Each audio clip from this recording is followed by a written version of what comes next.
இன்னைக்கு பைபிள் அந்த ஒரு வசனம் பார்ப்போமா? பொய்தடுகள் கர்த்தர் கருவனப்பானவைகள், உண்மையாய் நடிக்கிறவர்களோ அவருக்கு பிரியம். நீதிமொழிகள் 12:22. இந்த பொய் சொன்னதுனால பைபிள்ல தண்டனை அனுபவிச்சவங்களை பத்தி இன்னைக்கு பார்க்கலாமா?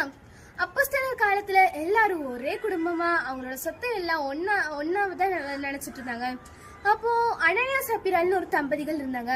அவங்க அவங்களோட நிலத்தை எல்லாத்தையும் வித்துட்டு அந்த காசு கிடைச்சிருக்கும்ல, அதுல பாதி அவங்க வீட்டுல வச்சுட்டு மீதி காணிக்கைய பேதர்கிட்ட கொண்டு வந்தாங்க.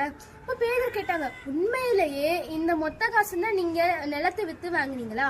அப்போ அவங்க அனனியா சப்பீரால் சொன்னாங்க, ஆமா நிஜமாவே நாங்க இந்த நிலத்தை வித்ததுனால இவ்வளவு காசுலாம் எங்களுக்கு கிடைச்சது அப்படின்னு அவங்க பொய் சொன்னதுனால அந்த ஸ்பாட்லயே அவங்க இறந்து போயிட்டாங்க. இந்த கதையில இருந்து உங்களுக்கு ஒரு முக்கியமான கருத்து சொல்லட்டுமா? நம்ம சொல்றோம்ல, அந்த சின்ன பொய் கூட நம்ம ஃபியூச்சரே பாதிச்சிடும். அது நம்மள ஏசப்பா கிட்ட இருந்து விளைக்கிறோம். அதனால எந்த சூழ்நிலையா இருக்கட்டுமே பொய் பேசாம உண்மையை மட்டும் பேசுங்க. நான் பொய் பேசுனது அவங்களுக்கு தெரியாது, இவங்களுக்கு தெரியாது அப்படி நீங்க நினைக்கலாம். ஆனா நீங்க பொய் பேசுனது உங்களுக்கு தெரியும், உங்க மனசாட்சிக்கும் தெரியும்.